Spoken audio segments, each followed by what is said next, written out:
Fala galera, Ingrid Becen aqui na área para realizar o nosso primeiro ebó decolonial. E o livro que eu escolhi para ser a nossa primeira indicação não poderia ser outro. Esse livro é um ebó, o próprio ebó, a decolonialidade e a rua. Ele é uma pitada de encantamento nesse estado, né? Nesse estado e nesse momento que a gente está vivendo de ódio gratuito e de desencanto, né? Então, o livro escolhido foi O Corpo Encantado das Ruas, do Luiz Antônio Simas. E esse livro, ele sintetiza toda a ideia do canal, assim, se vocês não lerem nenhum outro livro que eu vou indicar aqui, mas lerem esse, assim, o objetivo do canal já foi cumprido. Eu, inclusive, tô aqui me controlando muito para restringir as coisas que eu vou falar, porque eu queria falar de cada texto desse livro, eu queria tocar em cada assunto, em cada ponto que esse livro traz, né, em seus textos. Mas eu vou me controlar, vou me segurar, até porque a ideia do canal é de trazer a indicação da leitura, é de fazer uma crítica do livro, né, dizer o que eu achei e tal, e fazer vocês terem vontade de ler o livro sem trazer spoilers, sem ler, né, pra deixar vocês com vontade de ler e não contar pra vocês o que de fato tem aqui dentro desse saquinho de doce de São Cosme e Damião. Então, vou começar falando pra vocês um pouquinho do professor Simas, tá? Então, ele é professor de história, ele é escritor, ele é babalaô de Fá e ele é compositor. O fato dele ser babalaô, que eu não sabia, né, que ele era babalaô, me explicou muita coisa. Eu entendi um pouquinho mais do porquê ele tem tanto conhecimento e fala com tanto carinho e tanto respeito das religiões de matriz africana e indígena, né? Que engraçado que a gente fala, existe, né? Religião de matriz africana, a Umbanda é religião de matriz africana. A gente esquece que ela é de matriz indígena também, né? Enfim. Então, eu conheci o Simas na rua. Eu tava dando um rolê na Feira do Lavradio e fui comer uma parada na Tiradentes Cultural e o Simas estava dando uma aula sobre o samba lá em praça pública e assim, foi incrível pra mim, né? Eu fiquei lá assistindo ele encantada e depois eu tive o privilégio de ouvi-lo falar no Largo São Francisco da Prainha, no IFIX e no Pedro II. Então é assim, né? Um professor que tá nas ruas e tá na escola, né? Que não se restringe só à escola, não se restringe só às instituições, mas que também vai pra rua difundir o conhecimento que nos é tão caro porque nos é tão negado, né? Que é a história do nosso povo, da nossa cultura popular. E, enfim, meu máximo respeito, sim, mas por ti, por seu trabalho, pela sua pessoa. Sou muito fã mesmo. Então, sobre a estrutura do livro. O livro é composto de 42 textos. E todos os textos começam... Começa sempre com um ponto, tá vendo? Esse seria um ponto de Pombogira. No começo sempre começa com um ponto e todos os textos, eles começam falando sobre as ruas e terminam com as ruas. Não só falando sobre as ruas, mas começa literalmente com o substantivo, seja no plural ou no singular, rua, e termina com o rua.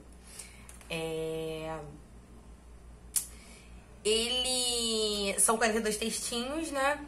Que, assim, se não tem dificuldade para ler, eu indico quem não tá acostumado a ler um texto de cada vez, um texto por dia.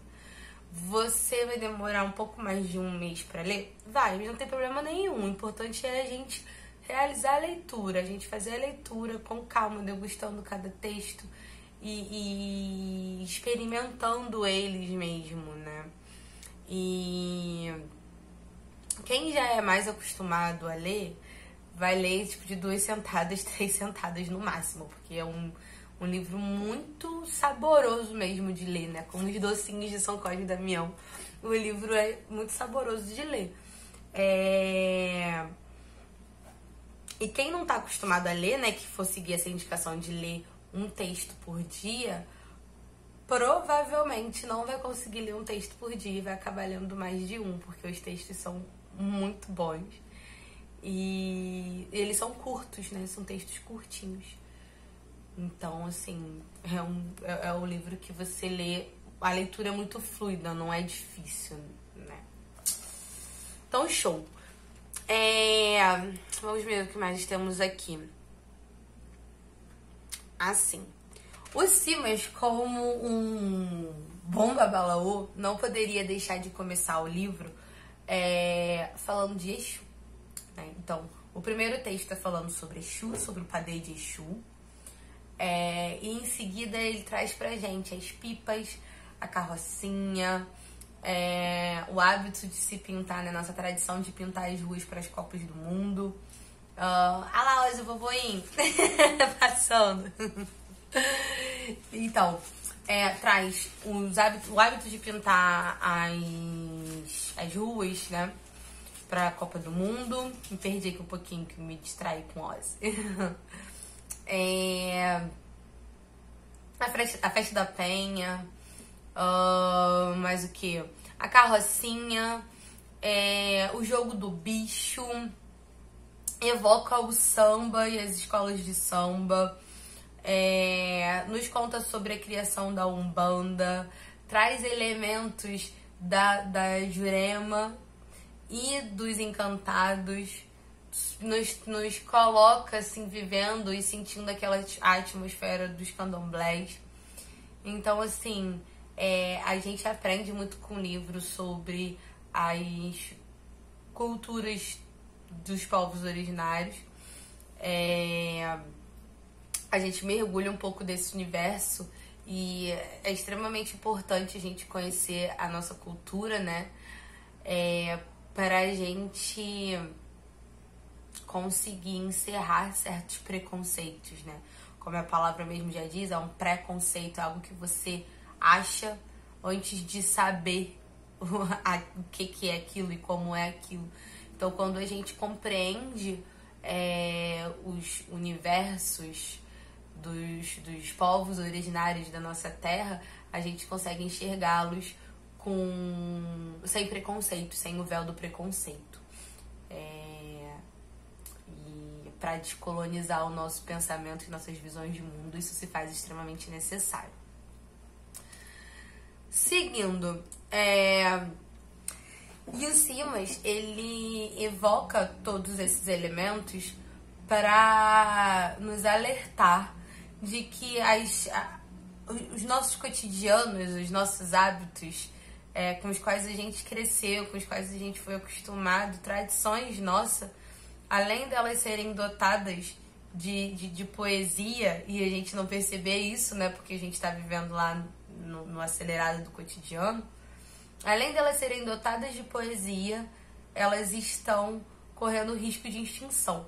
Correndo risco de extinção devido a uma política pública, né? Um projeto de sociedade que visa o lucro, que visa os mega eventos e as grandes estruturas, enquanto esquece do povo, da cultura do povo, dos saberes do povo, dos povos originários, como eu digo, do povo raiz, né?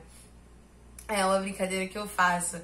Povo Nutella seria o povo, a classe média que se acha elite, enquanto o povo raiz é o povo que valoriza a cultura dos povos originários, valoriza o Brasil com S, Brasil de verdade, E é o povo da favela, são os quilombolas, são os indígenas e o povo que valoriza a cultura dessa galera, né? Enfim.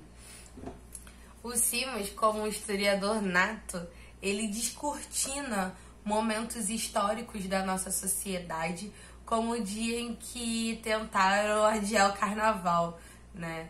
E esses momentos que ele descortina ajudam a gente a compreender essa sociedade que a gente vive, né?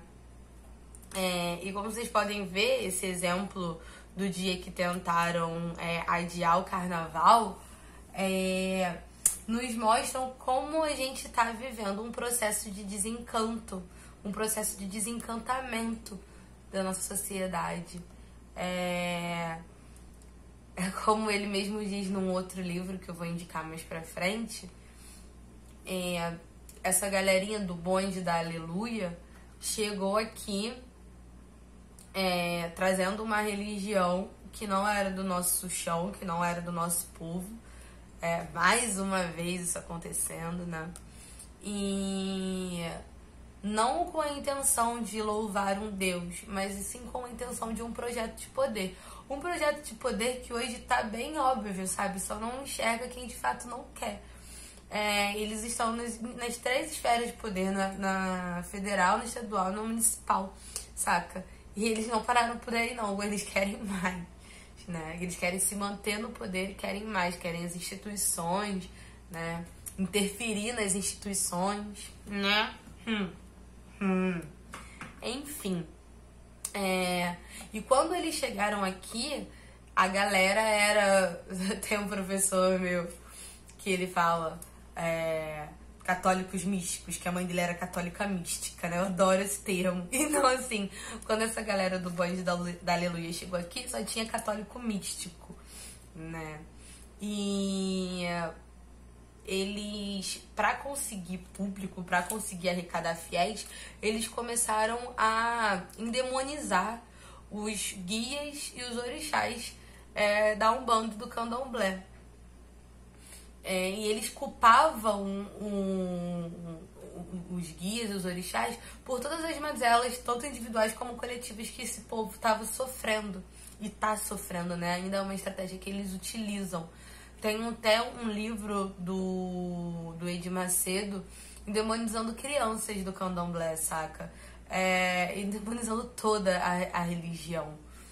E teve um moço que uma vez falou pra mim que a mãe dele se suicidou e o pastor falou pra ele que foi a pombagira dele que fez a mãe dele se suicidar, sabe? E assim, dentre isso, outras várias coisas são ditas pra população, acusando as entidades desses males que eles sofrem. Essa foi uma das estratégias que os neopentecostais utilizaram para arrecadar fiéis.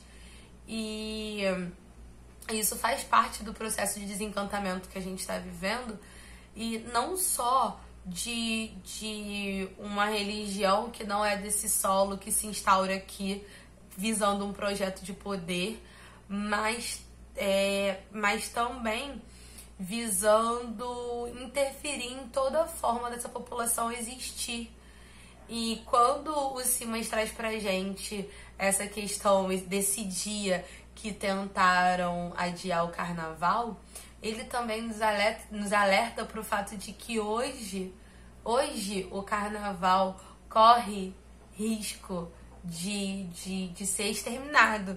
Ele tá sendo atacado, extremamente atacado, de diversas formas. E ele corre risco aí de tentarem, de fato, contra ele, para além de simples ataques, mas de uma tentativa de finalizar mesmo, né? Então, assim, ainda estamos em guerra, não terminou. E o livro nos mostra isso não só com relação ao carnaval, mas com relação a uma série de outros pontos da nossa cultura, da cultura popular, que vem sendo endemonizada e que vem sendo exterminada, como, por exemplo, a tradição de distribuir os doces, os saquinhos de doce no dia de São Cosme e Damião. Enfim, não vou trazer outros pontos, porque minha intenção é que vocês leiam um livro. O livro fala de muitos momentos incríveis, de vários pontos da nossa sociedade que precisam sim ser descortinados, que precisam sim ser conhecidos pela maioria das pessoas, pela grande massa, vamos dizer assim, dos brasileiros. E antes de encerrar, eu gostaria de dizer que o Simas tem uma frase que eu adoro, que é uma frase que me ajuda a lutar contra o desencanto nosso de cada dia, que é: o contrário da vida não é a morte, é o desencanto. E esse projeto colonial, né? E é importante dizer, se a colonização foi cristã, católica, a neocolonização é neopentecostal. Isso é extremamente importante dizer. Se o projeto colonial lá atrás e esse projeto autoritário que hoje se instaura aí, hoje não, né? Contínuo, aí 500 anos de continuidade de instauração desse projeto autoritário que muda de faces, mas que ainda não cessou, ele permanece aí. Ele tentou matar a gente de várias formas, ele matou a gente de várias formas, tanto física, no nosso genocídio, no genocídio nosso de cada dia, como espiritualmente, caçando as nossas religiões, endemonizando os nossos guias. E o desencanto é mais uma forma de nos matar. A gente pode estar vivo, bem vivo, porém morto, desencantado ao enxergar o mundo, ao interpretar o mundo. O Ailton Krenak, ele fala também, né, que a gente vive um momento da nossa sociedade em que muitas pessoas estão sofrendo de depressão, de ansiedade e tal. E isso tem a ver com o vazio que a gente vive, com a aculturação que nos acomete. E a gente precisa retomar o que é nosso, retomar nossa cultura nas nossas mãos, conhecê-la, difundi-la e valorizá-la. Que acho que esse é o maior ato contra a neocolonização autoritária que se instaura. E para encerrar, eu gostaria de trazer para vocês uma das coisas que eu acho assim, mais importantes desse livro, que é o fato dele nos atentar a galera que é de religião de matrizes africanos e indígenas, né? Que os arquétipos, por exemplo, da Umbanda, são arquétipos que existiram na nossa sociedade, lá atrás, que existiram no nosso passado. Os pombogiras, a malandragem, os baianos, os pretos velhos, o caboclo. E esses mesmos arquétipos, eles estão encarnados ainda hoje, eles vivem ainda hoje. Então, quando a gente cultua o caboclo, a gente não está cultuando só o arquétipo daquele indígena que viveu no nosso passado colonial, lá atrás, pá. A gente está cultuando o indígena vivo hoje, sabe? O indígena em contexto urbano ou aldeado na mata, que ainda sofre com genocídio, com preconceito, que tem as suas terras dizimadas, saca? Por exemplo, quando a gente tá cultuando o preto velho, a gente não tá cultuando só aquele escravo, aquela pessoa escravizada lá atrás, ou aquela pessoa escravizada que acabou de ser liberta. Não, a gente tá cultuando as pessoas que ainda hoje mantêm essa cultura e essa forma de viver. A gente pode trazer aí, por exemplo, os quilombos, que, vou dizer o tempo todo, estão sendo evangelizados. Vários quilombos estão sendo evangelizados, aldeias estão sendo evangelizadas. Então, assim, essas formas de existir, de ser, de estar, de pensar o mundo estão em extinção, galera. E não se pode mais existir de outras maneiras, só se pode existir daquela maneira eurocêntrica, ocidental, neopentecostal, cristã, sabe? Enfim, isso é um manifesto pela valorização e pela possibilidade de existir de maneiras outras, saca? Que não é uma forma de existir eurocêntrica. Pombogira está encarnada hoje em mulheres livres. Então, se você cultua a Pombogira, você precisa lutar pela liberdade das mulheres. Se você incorpora baiano, você precisa lutar pelo respeito, pela dignidade aos imigrantes. Porque o baiano foi aquele que saiu de lá da Bahia e veio para o Sudeste, saiu lá do Norte, do Nordeste e veio para o Sudeste. Seu Zé Pilintra era mestre catimbozeiro em Alagoas e veio para o Rio de Janeiro, é imigrante. Então, se você cultua seu Zé, você precisa lutar pela valorização dos imigrantes. Sabe, galera? Então, assim, gostaria de encerrar com esse manifesto, com esse pedido para que a gente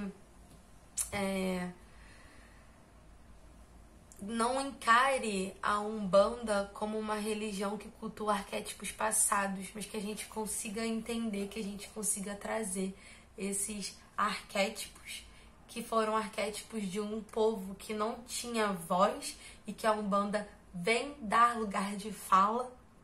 Então, que a gente traga esses arquétipos para o nosso momento atual, para a nossa forma de ser e estar no mundo na atualidade. E que, ao cultuar Oxóssi, a gente cultue a mata e lute pela valorização dela, lute por políticas públicas que vão cuidar do nosso meio ambiente, que vão garantir os direitos dos nossos quilombolas, dos nossos indígenas, das nossas mulheres, dos imigrantes. Galera. Então é isso. Assim eu encerro esse nosso primeiro Ebó Decolonial. Espero que vocês tenham gostado. Espero que vocês estejam com vontade de ler o livro. Então dá like, se inscreve no canal, clica no sininho para que vocês tenham acesso às próximas indicações de leitura.